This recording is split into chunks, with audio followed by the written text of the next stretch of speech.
नमस्कार मित्रांनो, आपल्या सर्वांचं पीके किचनमध्ये खूप खूप मनपूर्वक हार्दिक स्वागत। रेसिपीला सुरुवात करण्याच्या पहिले तुम्ही जर माझ्या चॅनलला सबस्क्राइब केले नसेल तर लवकरात लवकर पीके किचनचे लिंकवरती जाऊन माझ्या यूट्यूब चॅनलला सबस्क्राइब करा आणि हो, माझ्या इंस्टाग्राम आयडीलाही फॉलो करा। आज आपण बनवणार आहोत गणपती बाप्पा स्पेशलमध्ये ड्रायफ्रुट्सचे मोदक। कमीत कमी वेळामध्ये असे टेस्टी आणि स्वीट मोदक बनवूया आपण। चला तर मग वेळ न घालता रेसिपीला करूया सुरुवात।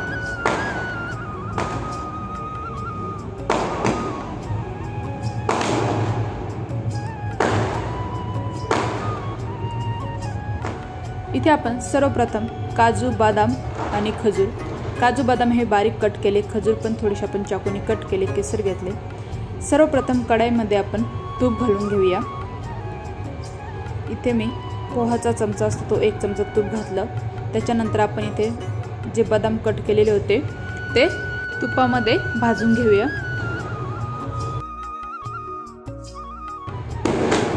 खूप पण भाजायचे नाही, फक्त आपल्याला थोडेसे भाजायचे। बदाम थोडेसे भाजले की त्याच्यामध्येच आपण जे काजू कट केले होते तेही घालून घेतले। आता आपण हे दोघंही 1 ते 2 मिनिटे कमी गॅसवरती व्यवस्थित भाजून घेऊया।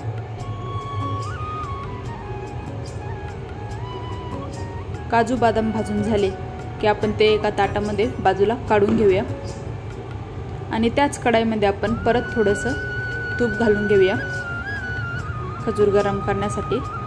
इथे परत आपण थोडंसं तूप घालून घेतलं, त्याच्यामध्ये आपण जे बारीक केलेले खजूर होते ते घालून घेतले आणि खजूर आपल्याला सॉफ्ट होईपर्यंत थोडेसे गरम करूया। खजूरही आपण कमी गॅसवरती गरम करून घेऊया।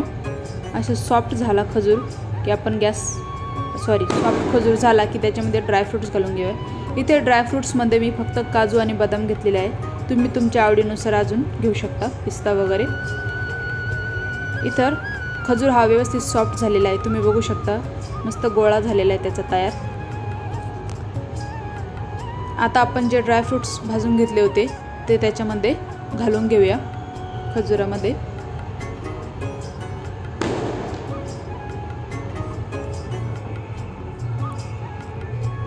हे सर्व घालून झालं की आता हे व्यवस्थित कमी गॅसवरती फक्त मिक्स करेपर्यंत गॅस चालू ठेवूया। आता हे थोडंसं मिक्स झालं की आता आपण गॅस बंद करूया।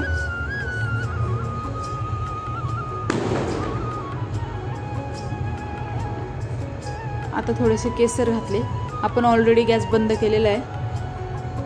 थोडीशी वेलदोड्याची पावडर, हे सर्व व्यवस्थित आपण मिक्स करून घेऊया।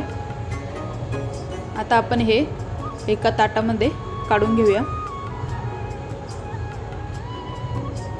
इथे आपण एका ताटामध्ये हे काढून घेतलं।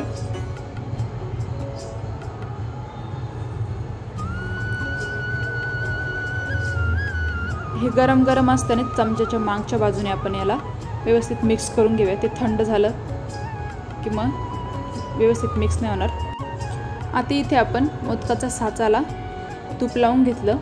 तूप लावल्यानंतर आपण मोदकाच्या साच्यामध्ये हे व्यवस्थित पॅक करून आणि भरून घेऊया। अशाच पद्धतीने आपण हे व्यवस्थित पॅक करूया। तुम्ही बघू शकता आपला पहिला मोदक हा बनवून तयार आहे ड्रायफ्रुट्सचा। अतिशय सुरेख दिसतोय, तुम्ही बघू शकता। इथे आपण पहिला मोदक हा बनवून घेतला। तसंच आपण इथे आता सर्व मोदक हे बनवून घेऊया। तुम्ही गणपती बाप्पामध्ये कोणकोणत्या प्रकारचे मोदक केले हे मला कमेंट करून सांगायला विसरू नका आणि माझी रेसिपी कशी वाटली तुम्हाला हे मला सांगायला विसरू नका। इथे आपला दुसराही मोदक तयार आहे, तुम्ही बघू शकता।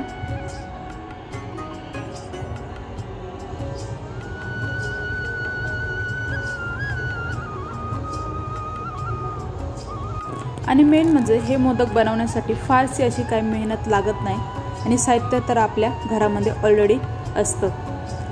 फक्त काय की ड्रायफ्रुट्स हे व्यवस्थित कट करायचे, थोडेसे फ्राय करून घ्यायचे, तूप घालून तुपामध्ये ते व्यवस्थित फ्राय केले की त्याच्यानंतर खजूर जे असतात ते बारीक कट करायचे किंवा मिक्सरला लावले तरी चालेल। ते गरम करायचे, ते सॉफ्ट झालं की त्याच्यामध्ये ड्रायफ्रुट्स मिक्स करायचे आणि तुम्हाला हवे तसे मोदक तुम्ही बनवू शकता। तर फायनली आपले गणपती बाप्पासाठी लागणारे मोदक म्हणजेच ड्रायफ्रूटचे मोदक हे बनवून तयार आहे। तुम्हाला कशी वाटली हे मला नक्की कळवा आणि हो, अशाच नवनवीन व्हिडिओ बघण्यासाठी माझ्या चॅनलला लाईक करा, शेअर करा, सबस्क्राईब करायला विसरू नका। माझ्या इंस्टाग्राम आयडीलाही फॉलो करायला विसरू नका। चला तर मग भेटूया एका अशाच नवीन रेसिपीसोबत। तोपर्यंत धन्यवाद।